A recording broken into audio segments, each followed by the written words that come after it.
everyone. Thank you for tuning in today. This is the March for Science panel on climate policy, and we're really happy you're all here. My name is Alyssa Shearer, and I'm a member at March for Science, New York City, and I'm here to provide some introductions to what March for Science is and about our wonderful panelists that we have with us today. So in case this is your first time with us, I want to give a brief introduction to what March for Science is and what our panel series is about. So March for Science New York City is an official satellite of the National March for Science movement. We're a nonpartisan organization made up of a diverse group of scientists from across New York City, and we stand for three major goals. Those being the open access to scientific information for the general public, the use of science for the common good, and the preservation of an informed democracy, and the protection of human and environmental rights. And additionally, our motto at March for Science is educate to empower, which is what we're trying to do with this panel series, where we're focusing on what are considered the top 8 issues for voters going into the very important election this fall. So we hope you come away from these panels being more informed so that you can be an informed voter, and that your votes can be backed by data and by science when you're at the polls this fall. So each panel series that we're having is made up of both a policy expert and also a community activist, so that we both get a sense of what is the current state of affairs when it comes to policy, and also what is the work that's being done on the ground that you could become involved with, in addition to voting on the policies that will be enacted by government. And we think both of these, the combination of these two things, is really vital to making change happen. And also I want to give a quick shout out to some supporters for our series, being the Science Rising campaign and the Union of Concerned Scientists, and who contributed funding so that we could do this panel series. And everyone should go check out the Science Rising Challenge, which includes a few things. Part of the challenge is registering to vote, so we want to make sure we're all doing that, and having a voting plan, which is really important this year since a lot of us will probably have to vote by mail. Really important to figure out how it is that you do that. And then also recruiting other scientists or science enthusiasts like yourself to also vote and become more civically engaged so that we can really stem the vote, which is what we're trying to do. Okay, so today we'll be discussing climate policy and activism, and we have two really outstanding panelists with us, one being Todd Fernandez and the other being Cynthia Leung. And so for an intro on Todd, he's a lawyer and an activist focused on issues around climate change and human rights. He's the founder and current executive legislative director of Climate Crisis Policy, which is a nonprofit organization that aims to provide information and education on climate solutions, to organize legislative campaigns, and to build coalitions to support federal climate bills. So I really look forward to what he has to share with us today and on his experience in both policy advocacy and grassroots organizing, because that's what we're all about with this panel series. And then our other panelist is Cynthia Liam, who is currently a high school student in Brooklyn, and she's very involved in the youth climate activism movement. She's worked to advocate for the addition of climate justice curriculum to the New York State public school system, and she's currently involved with the nonprofit Climate Science Communication for Youth, which is focused on the intersection of how the climate crisis will affect Black, Indigenous, and other communities of color. And then finally, our panel will be moderated by our very own Director of Programming, Tiffany Kilfeather, and so she'll be leading the conversation. So Tiffany, I'll hand it off to you. Thank you very much, Alyssa, for that introduction, and thank you, Todd and Cynthia, for being here. I want to first start off by saying that while the mainstream climate movement has been ongoing since about the 70s, Indigenous peoples have long been climate activists in how they both live in and enhance the resilience of ecosystems, as well as how they respond to the impacts of climate change.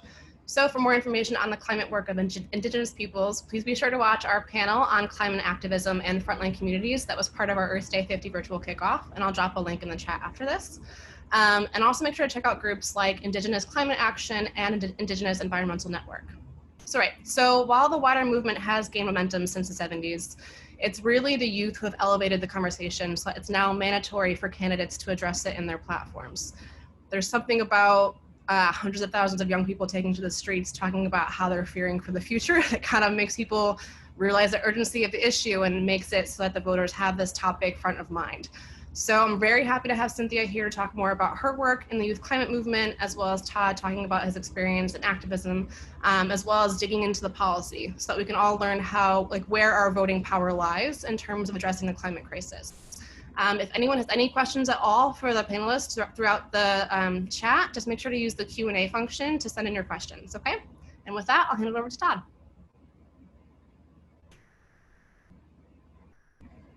Just unmute yourself real quick, Todd. Hi, everybody. It's wonderful to be here. I appreciate this and all the work that you're doing. And it's, so I'm going to talk about a few things today. I'm with Climate Crisis Policy, as was said. Today, I'm going to talk about the big picture movement strategy. I'm going to zoom back a little bit for that. Then I'm going to go into detail about the Climate Crisis Policy Digest, which is a collection of over 150 reports and bills and proposals by advocacy groups that we've digested. Then I'm going to talk a little bit about the current federal climate bills and a package that we are pulling together and other plans around federal legislation. And last, I'll touch base about the new network that's just really taking off to work on all this and make Congress take action next year in 2021, where we have a historic opportunity and an urgent need to take important action at the federal level. First, with respect to the macro movement strategy, I come at this from the LGBT movement, where I worked on the LGBT Equality Act, and I spent many years reorienting our federal legislative strategy so that we had a big enough bill that was could be exciting and that would get everybody's support and wasn't just a piecemeal set of approaches. And then I worked on marriage equality, and I worked on immigration reform because of marriage equality issues. And after I was done with all of that, we were going to get the Equality Act filed by Hillary, or passed by Hillary, and we know how that went. So I turned my attention to the climate movement and thinking, okay, I need to take a break from all that. I'll work on the climate movement. Well, there was no break to be had. When I started reading all the organizations' websites, I came across quickly the greenhouse gas carbon clock timeline that showed we had less than 10 years to radically re-engineer our economy. I was sort of shocked that I didn't know that. So I then turned to the movement and I said, well, what is your federal legislative strategy? And where is the national coalition to get it passed? And you need federal legislative strategies so you know what the solutions are, specifically, not in the abstract, and that also as an organizing tool so you can build the movement to actually pass anything. So in 2017, 2018, the Off Fossil Fuels Act was filed. And that was a big deal at the time. And I brought together a coalition of 350 NYC and Food and Water Watch, Democratic Socialists, and Sunrise Movement, who was working on the No Fossil Fuel Money Pledge at the time. And we went after Congress and candidates in 2018 to endorse the Off Fossil Fuels Act or co-sponsor it. And we got one after another until we had like almost 50. And it was a really beautiful collective effort going after co-sponsors. And after the election, Sunrise went on to Pelosi's office, as you know, and the Democratic Socialists were working with AOC along the way, and we knew it. She had endorsed the Off Fossil Fuels Act. And so when she showed up at the Sunrise action in Pelosi's office, the Green New Deal exploded onto the scene, and that was eureka, you know, hallelujah. Right now, everybody's focused on federal legislation. And so that was a wonderful thing. But then the more questions arose than answers as to what that means or what federal legislation should include. So we set about trying to understand all the solutions. And that's why we created the Policy Digest, which I'm going to share with you in a second, where we collected all the solutions in one place, showing both the very specific details, but also the big picture. Another issue in the climate movement was resolving disagreements on policy and this inclination to work in silos.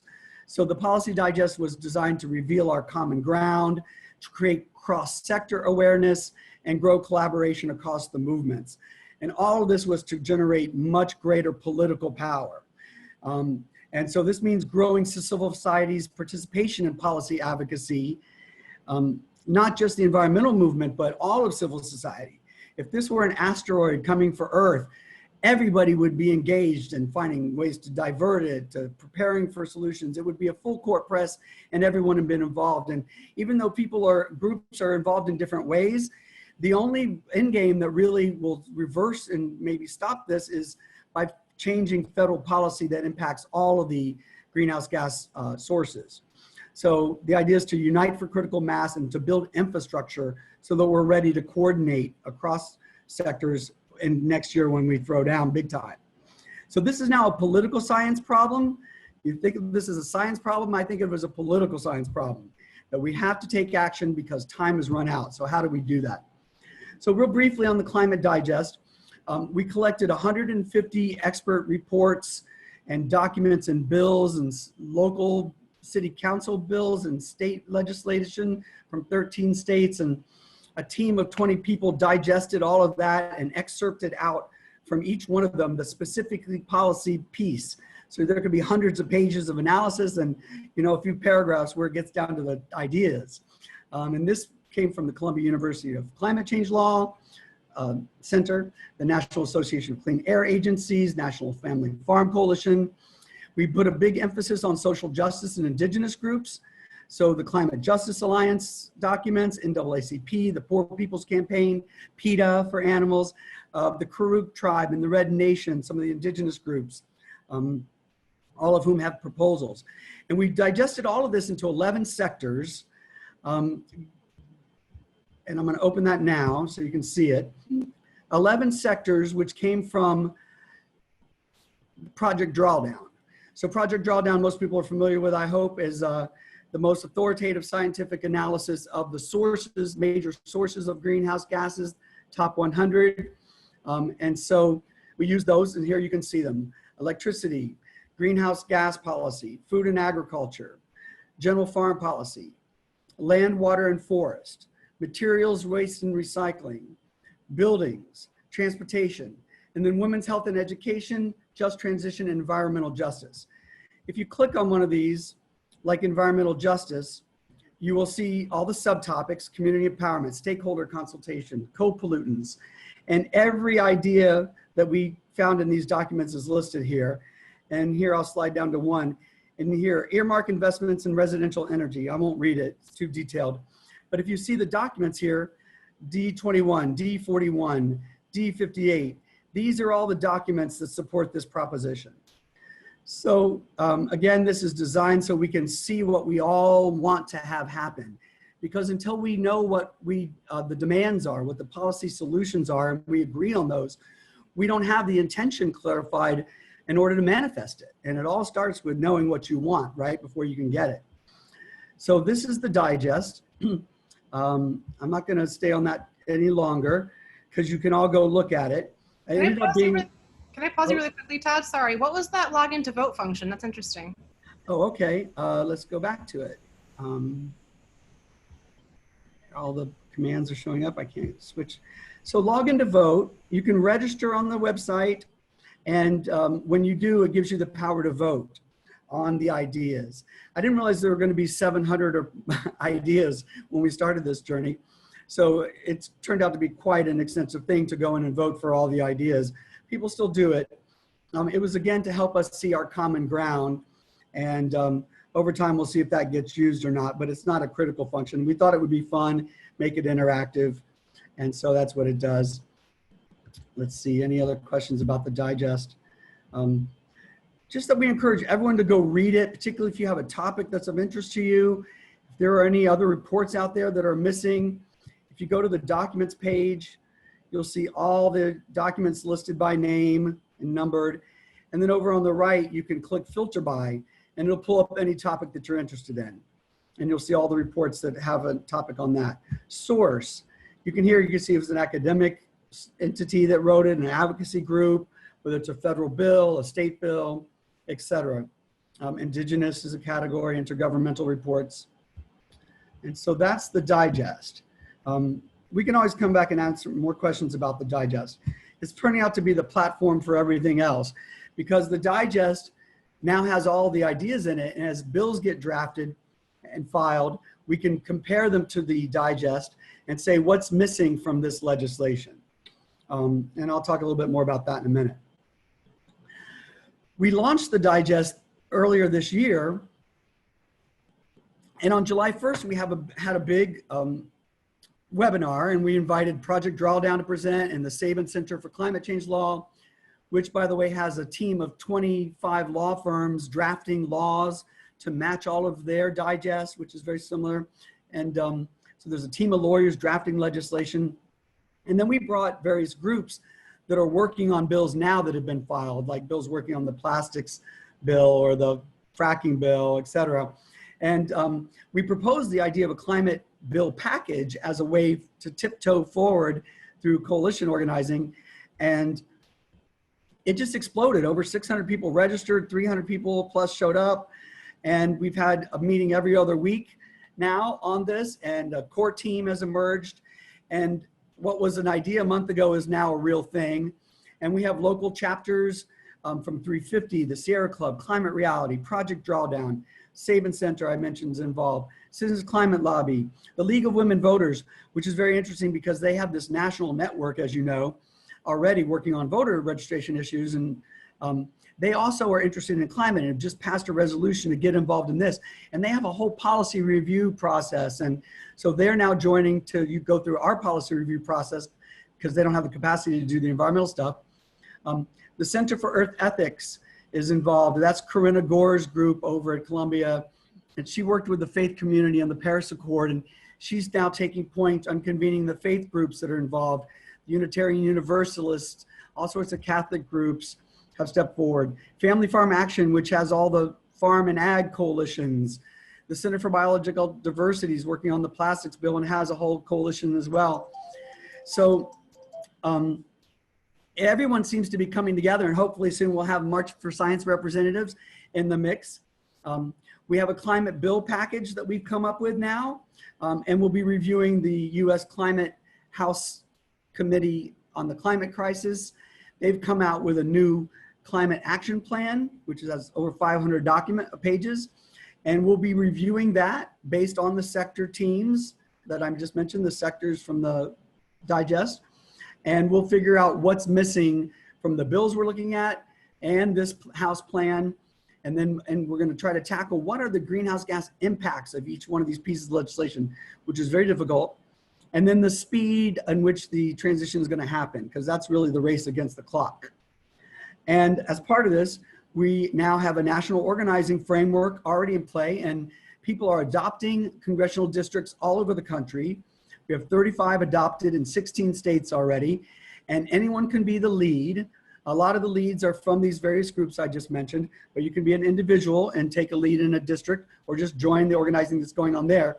And we want these teams to be built out with somebody from the environmental community, somebody from the legal community, scientists, someone from the League of Women Voters, academia, health, faith, all to work together as mini coalitions in each congressional district to go after co-sponsors for these package of bills, but also to press for major legislation to happen next year. Because with all the competing issues, it's not going to be a foregone conclusion that this will be, where this will fit in the mix, even though obviously everyone is leaning in that direction, thankfully, finally. And we also have a marketing and education team with Brenna Cohen from Patagonia and Joshua Chafee used to be a producer with All In with Chris Hayes and NBC. And so we're excited about that team, and they're going to be working to leverage the marketing industry as a whole to help come forward and tell the story of the solutions and then the bills. And I'm almost done. I feel like I've run over time, but just real quickly, here's a list of 10 bills that we're discussing for the climate package to get us started. And it covers refrigerants, the hydrofluorocarbons. It covers banning plastics, has a whole section on There are different bills on forests and wetlands, both preservation and planting, and a whole job corps to plant billions of trees. A bill to outlaw importing products that have been created from forests that were illegally deforested. So protecting the Amazon and the forest in Indonesia and the orangutans, that bill would do that. There's bills on regenerative farming, making all sorts of grant programs and making it easier to access, and all sorts of programs there. A bill to ban confined animal feeding operations, which gets into this, multi-environmental catastrophe and animal rights abuse, et cetera, antibiotic use. It's sort of intersection. Those animal confined feeding operations are an intersection of so many of the issues. It shows how things are interrelated. There's a bill to ban the most toxic pesticides that just got filed last week, ban fracking, and one to end all the fossil fuel tax subsidies that Bernie and others just filed. So that's a really quick list. Tomorrow at noon, we're going to have an hour and a half where we delve into all of these bills in great detail in the hopes that we can reach agreement on having that be our first package going forward. And we've had several meetings reaching the point that we could get there. And last, next steps. I would love for us to figure out how to build a March for Science team to interface with all the adopted district and with the bill review teams by sector. I know that 501c3 issues are a concern for some groups, and there's material that I've given to be put in the chat on the allowable work that 501c3s can do, and it's quite a bit actually. And I really want to make this pitch hard. We need everyone to organize to pass legislation, even though it seems like it's not in your bailiwick or what you've been doing. This is the action that's going to save us. And so we need everyone to maximize their allowable grassroots lobbying. And if you're doing it volunteer, there's no limit. So it's really based on your expenditures. So that's the topic we're going to delve into more, because we can't have everyone being a 501c3 and sitting on the sidelines of the policy fight, because that's what's going to save us or not. And so one idea, a part of this is a little bit more in the education realm, is to create a university-wide solution teach-ins. I was thinking in January, but somebody, Omar mentioned maybe we would do it during Climate Week to get the ball rolling. And this would be, we get universities, hundreds of universities hopefully, to simultaneously do a teach-in on the solutions and the legislative plans for next year. Because we need that demographic to be involved in this. They should be here working to save themselves. I mean, almost all other movements were youth-led, and we need that, and we need to focus on solutions, not just everything else that we get distracted with. We also invite everyone to attend our bi-weekly Wednesday meetings, which are noon Eastern time, 12 to 1:30, and they're all going to be substantive organizing and deep dives into the policies. You can adopt a district, or you can be on the bill team reviews per sector. And then last, to just please study the digest, share it, teach it, and you can join the listserv at climatecrisispolicy.org.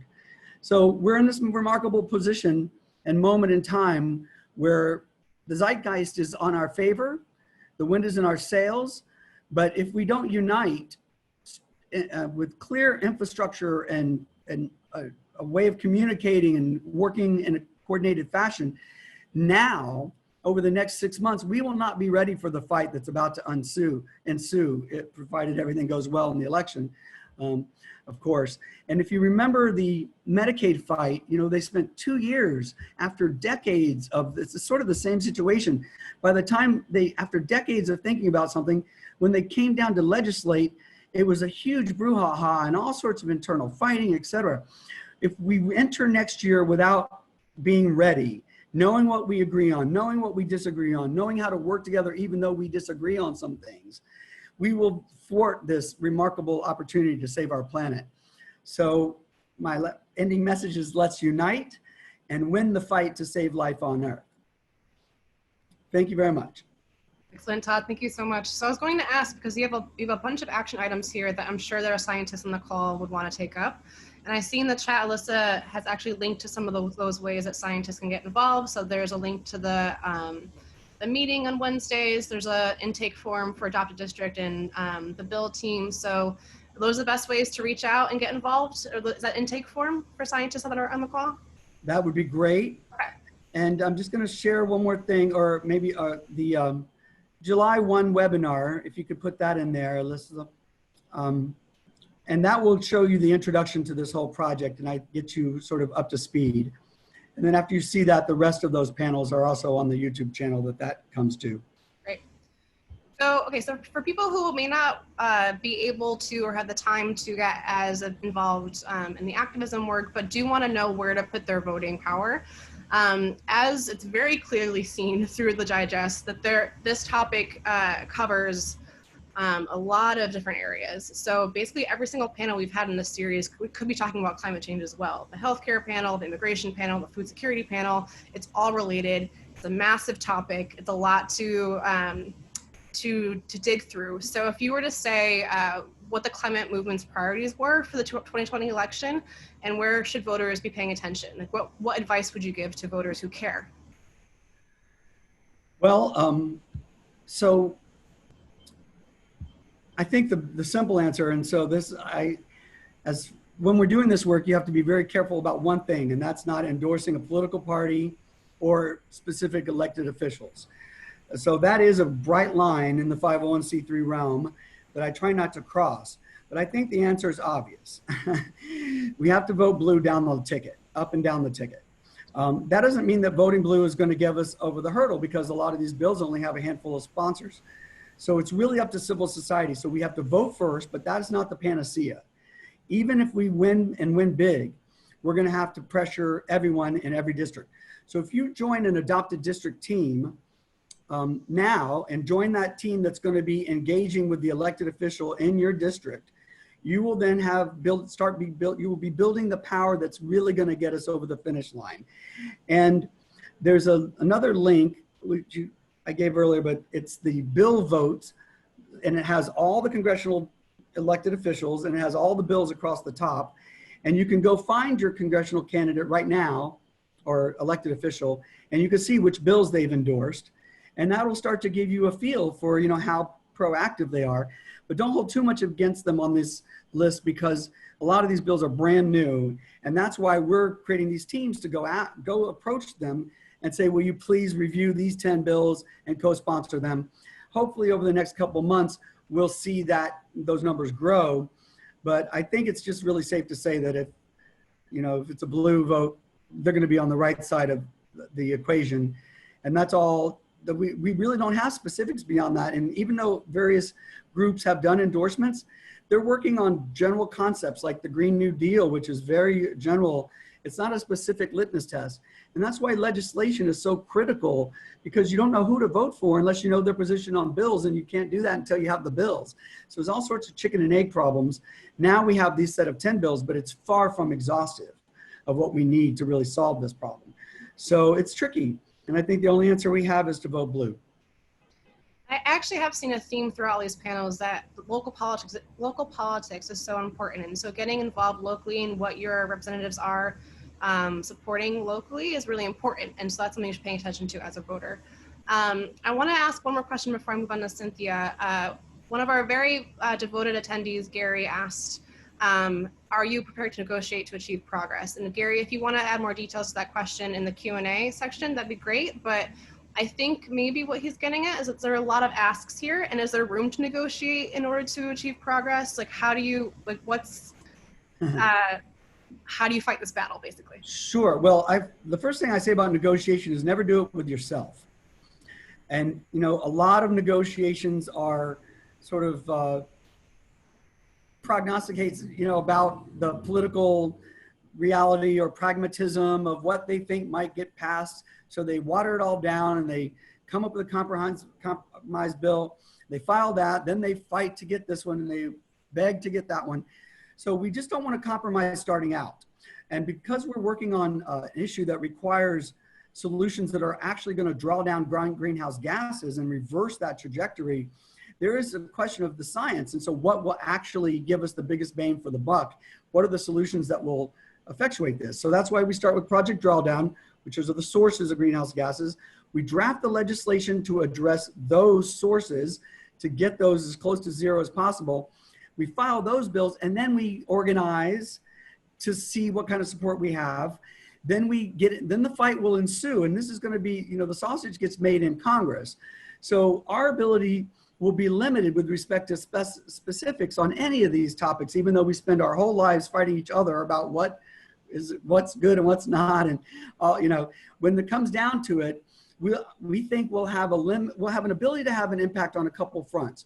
One is to force action to make them pass a bill, which was why we have to unite no matter what we think to have that kind of power.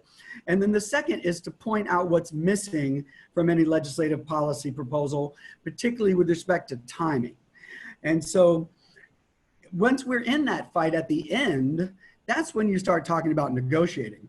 And frankly, it really should be about both and. We should pass every idea, every solution. We should put money behind every plausible possibility. And we have enough clarity about what the answers are. It's not rocket science. We have to build out the alternative energy solutions. We have to embark on this transition. And it matters more when we get started, when we pass the law that gets us in motion at scale, than when we dream about ending that journey, because it's going to be a never-ending journey. And we're going to get a first big bite at this apple, hopefully, that will get us on the right path. And then we're going to constantly have to be fighting to speed it up and for more, I'm sure. So that's my speech on negotiating. Don't do it with yourself, and wait till you're at the end of the battle and you have all your people sitting in every congressional office in the United States with Sunrise and all the youth clamoring and everybody marching in the streets. And then you decide what power you have and whether you need to negotiate or compromise. Thank you, Todd. All right, I'm going to move over to Cynthia now. Cynthia, can you talk a little bit about yourself and the work that you've done with the youth climate movement? Yeah, so my name is Cynthia, and I first started organizing within the youth climate movement space almost last year when I met other youth organizers in New York City. And at first I was involved in Fridays for Future New York City, and later on I became involved with Extinction Rebellion Youth New York City. But now I am the founder of Climate Science Communication for Youth, so I've been more involved with that now. Because we are actually planning to launch a program to specifically help amplify, provide a platform and resources for BIPOC youth to propose climate education laws and even ethnic studies model curricula laws. So we've been reaching out to different groups that would want to be involved in this, because CSCY, our main focus is about bridging the gap between the science community and the climate advocacy communities. So our main focus for this program is actually almost just like the infrastructure, because we don't want to put our beliefs into climate education or ethnic studies, because we definitely think that we should be reaching out to the groups that have been working on those different topics for a really long time. So for example, for the climate education curricula aspect of the program, we've reached out to the Native American Youth Center at the Aspen Institute. We've been reaching out to Earth Uprising, they've been doing a lot of climate education work. And in fact, to launch the program, we are going to be releasing a toolkit with Earth Uprising. And since we are a really new organization, most of our projects are still in the works. In fact, another project that we're working on is a toolkit for sexual assault victims and survivors within STEAM academia, because we've realized, based off of speaking with a colleague and her coming out with her story, there's not a lot of resources for victims specifically within academia to just turn to. And it's especially difficult when, for example, certain victims are trying to find a pro bono lawyer to further their case and bring it to court. However, there are some pro bono lawyers that wouldn't be allowed to work with any of the victims, because their firm might actually be almost associated with the institution that the victim is trying to have the case against. So that's what we're trying to work on with 500 Women Scientists. And we're also doing stuff with March for Science along with that specific campaign as well. However, back to the program that I was talking about earlier. So what we're still trying to do is create the strategic and almost just the infrastructure and logistics aspect of it. And again, like we're reaching out to different groups. And some of the things that we're actually trying to do in this program to launch it include workshops on how to actually propose similar laws. So the reason why I'm also doing this with CSCY is because before founding this, I proposed S7341, which was a model climate education curricula law to my state senator, which got introduced into both state legislatures. And so because of COVID and education budget cuts, we've decided to stop advocacy because a lot of public school teachers are actually going to be affected by those budget cuts as well. And so we're taking a step back for now, just so we have, we almost just like show solidarity to the teachers who might actually be put out of work, because in New York State, there's almost just a reputation that a lot of the lawmakers in state, they have their own opinions against public school educators. So again, like that's also the part where you have to pay attention about who you're voting on the state level as well. It's not just the federal level. Every aspect and level of government is important. And especially the state level handles a lot of different things. And even the federal level has its own limitations. And then when it comes to education, it's usually the state level that would be doing a lot or like most of the work. And it's even more noticeable that the state level does a lot of work around the coronavirus pandemic, because New York State, for example. So yeah, and yeah, I'm sorry. It's like, You're doing a lot. Yeah, You're a lot going yeah, on. You're working yeah. on many different balls are in the air right now.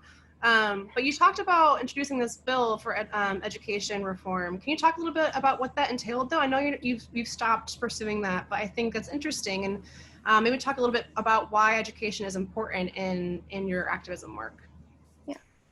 So obviously, education is extremely important in terms of combating the climate crisis and specifically dismantling racist structures within institutions.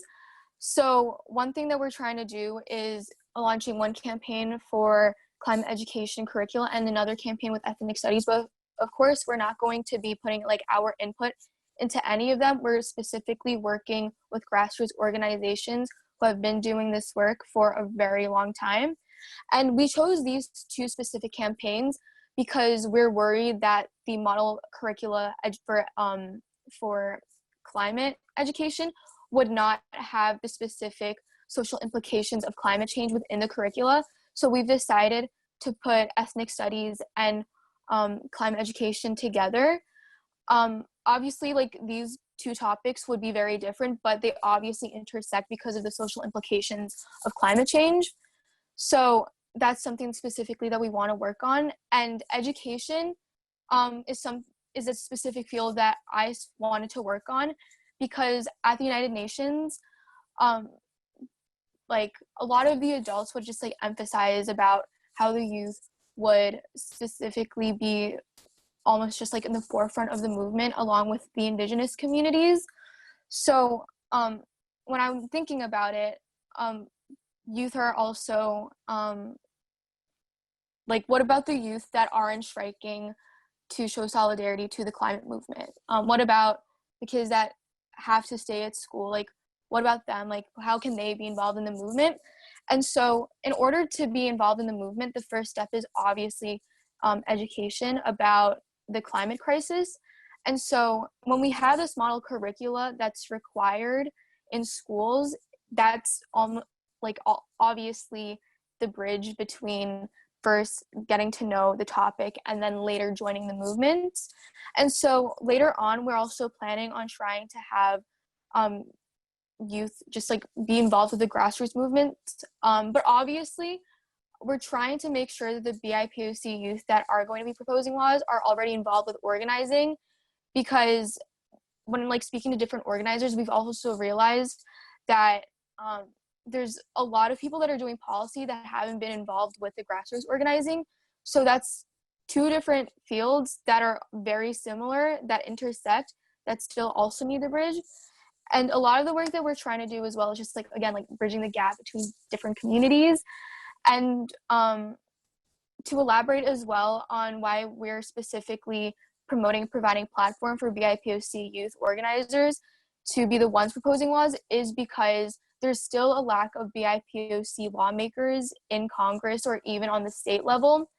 And so if we're exposing just legislation and policy making to young people early on, it's almost just creating future generations of BIPOC lawmakers, which we urgently need. So, yeah. You basically addressed two of my questions with that answer, so thank you. But you mentioned, so there are social implications to the climate crisis, and you mentioned bridging the gap so that you do engage more BIPOC students and youth in the movement, but education is one component. How else can you recruit more people to the youth movement and to this cause? How are you doing that right now?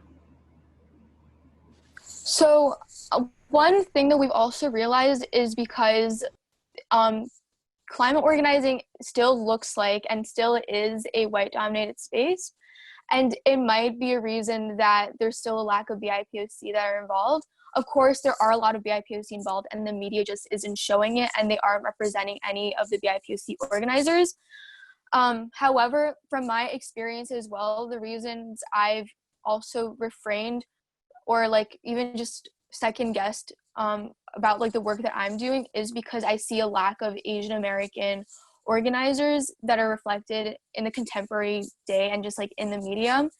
And so it's really difficult in the way in which I'm wondering to myself, like, how badly would my demographic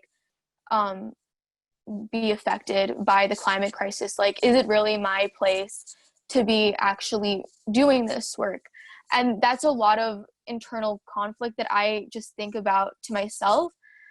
And of course, like, I also like have experience with environmental allergies, especially when my family, we went to Hong Kong to just visit family. And that's another reason why I'm not usually allowed to go there, because of the amount of air pollution that is there.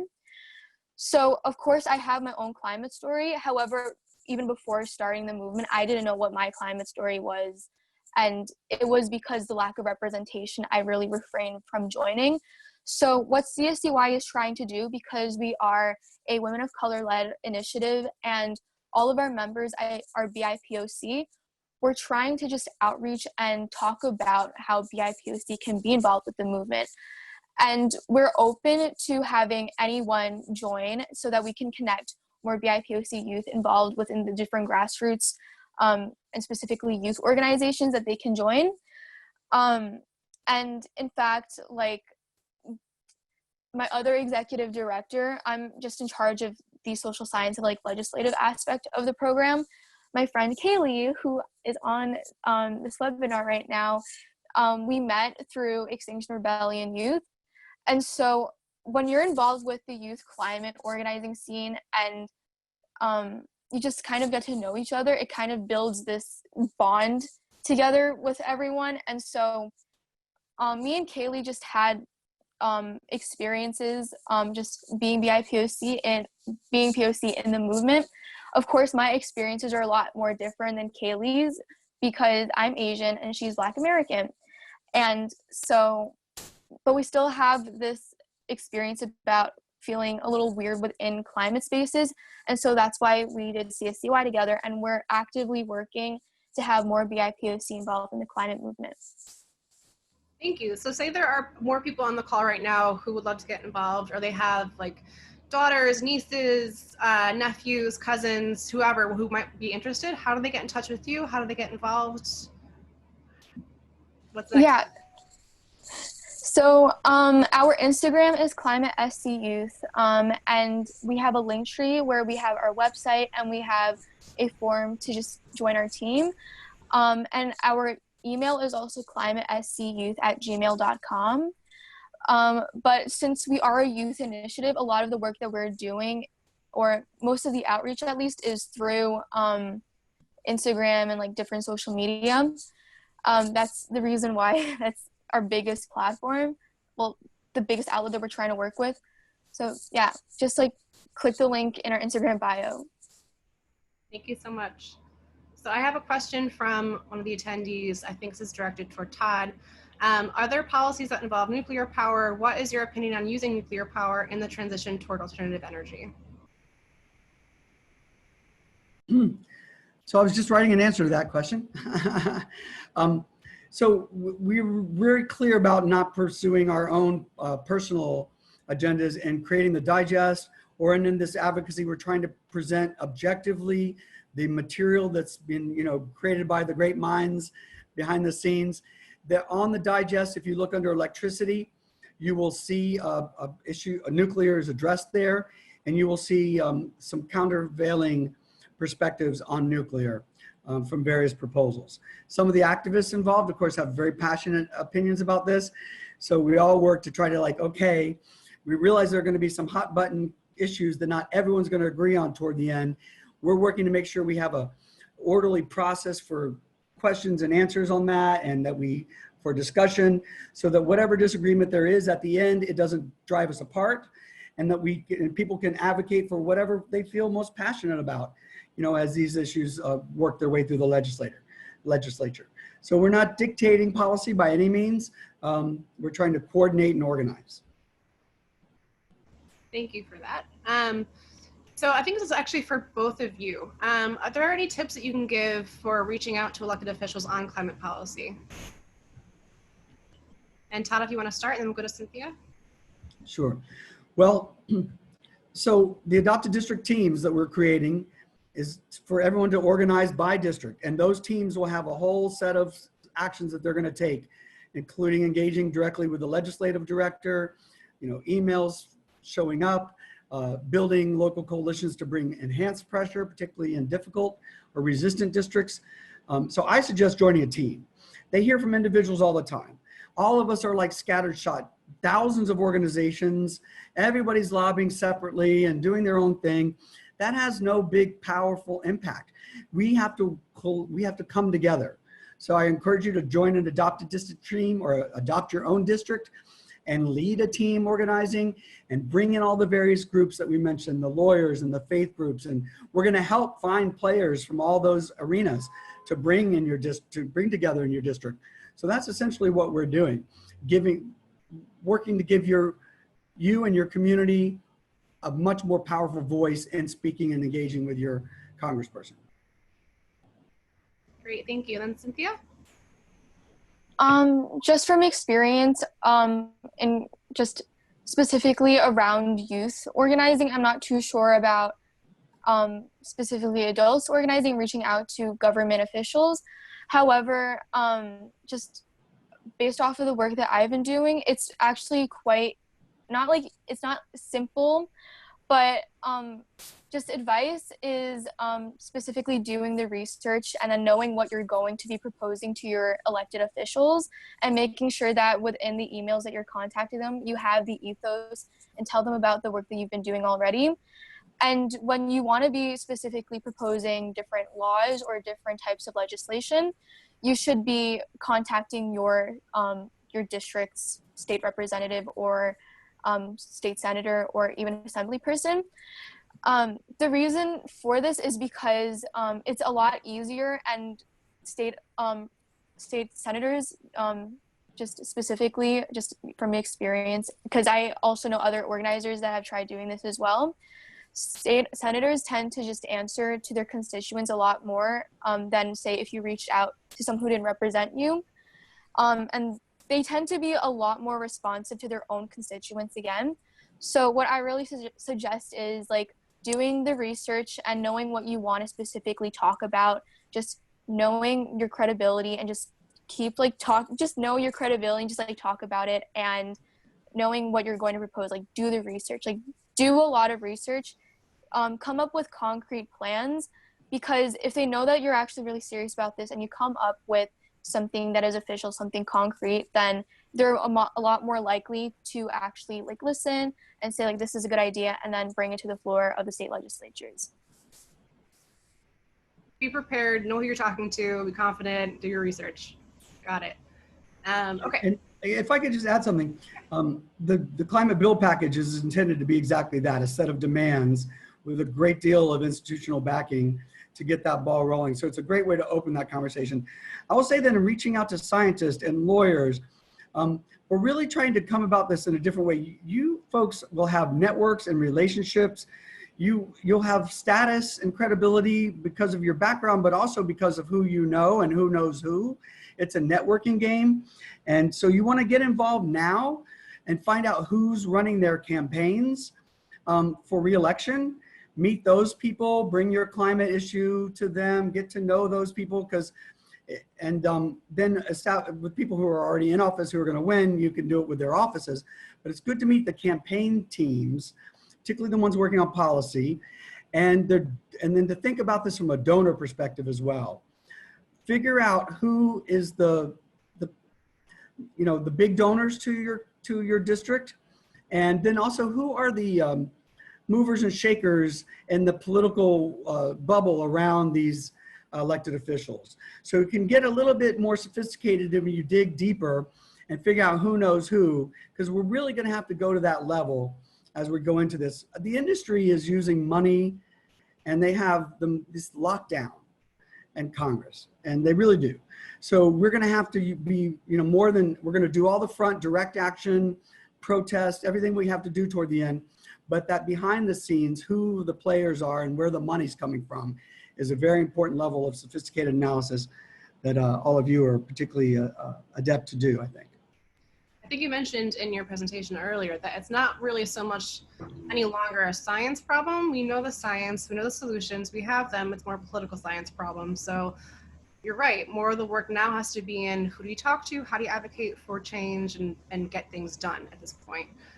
And what is our demand? Because it's easy to go in there and talk about the issue and everybody yeses you to death and they're very sweet and they say goodbye and you can have all those sort of glad-handing conversations.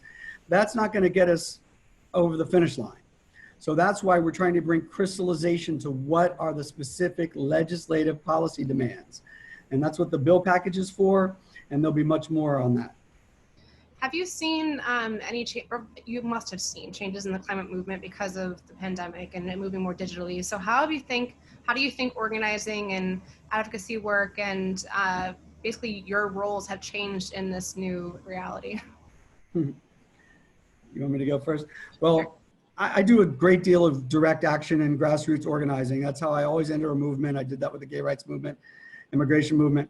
I did it with the climate movement and worked with Extinction Rebellion on the New York Times action. And I was police liaison for the Sunrise Movement, getting arrested in Cuomo's office and New York Renews. Been arrested many times. So a lot of it was on the street, but I'm always, a little skeptical of the ultimate impact. It depends how strategic the demand is for those kinds of mass mobilizations. And here we are marching again. I'm like, if this were exercise, maybe that. And so I try not to be skeptical about mass mobilization because I get the zeitgeist and the mojo and all that passion that we need as well. But ironically, a lot of this is nitty gritty, nerdy research and reading and studying, and it's not that fun. And so everyone being on lockdown has given everybody a lot more time and attention for that kind of boring attention to that level of policy detail that is absolutely critical. We've talked about this problem to death. We've talked around in circles. It's time to bite the bullet and get down to specifics. And that requires homework. So I just posted in there the summary of these bill descriptions. It's about a 20-page document. The digest has 700 solutions. It's like a small book, right? I challenge everybody to read both of those.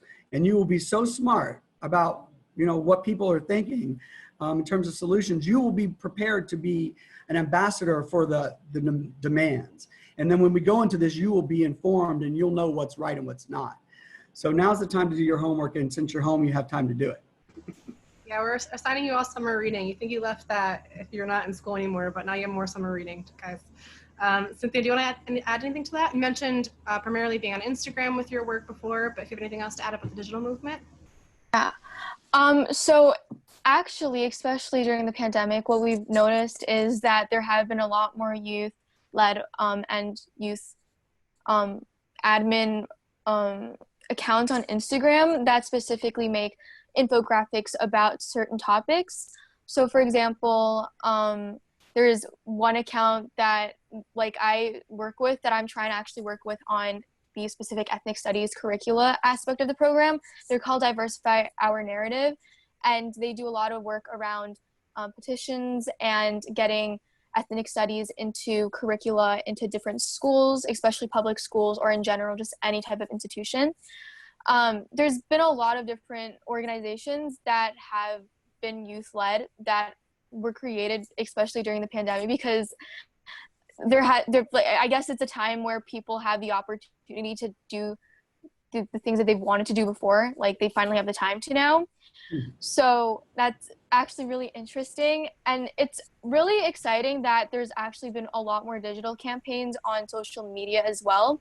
So when working with Extinction Rebellion Youth New York City, there was a digital action for Chase, against Chase, obviously, and it was like a digital campaign, which was really interesting because it's almost like protesting online.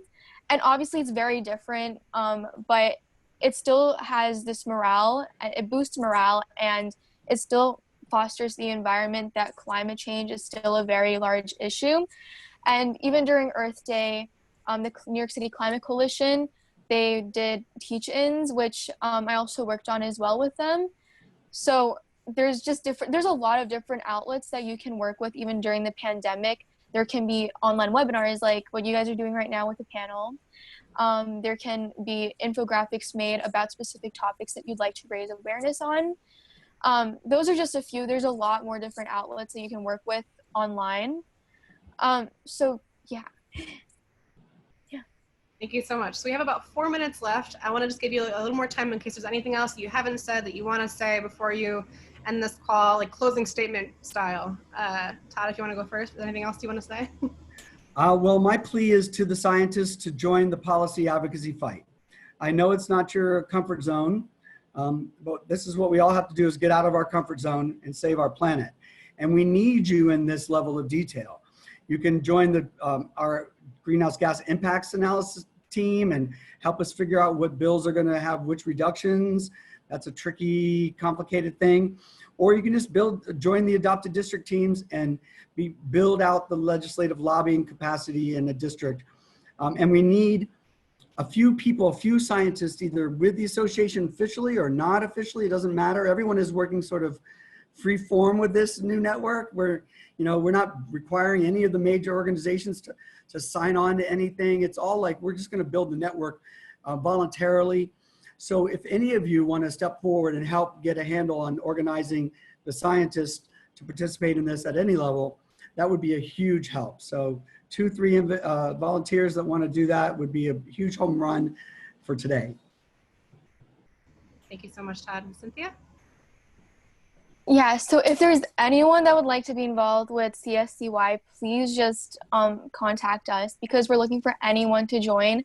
We're looking for anyone who to just be part of our team to especially work on the program with us, because we are a new initiative. We are all youth-led and it's volunteer-based. And because it's all youth-led and volunteer-based, there's a lot of limitations and we all have different time constraints.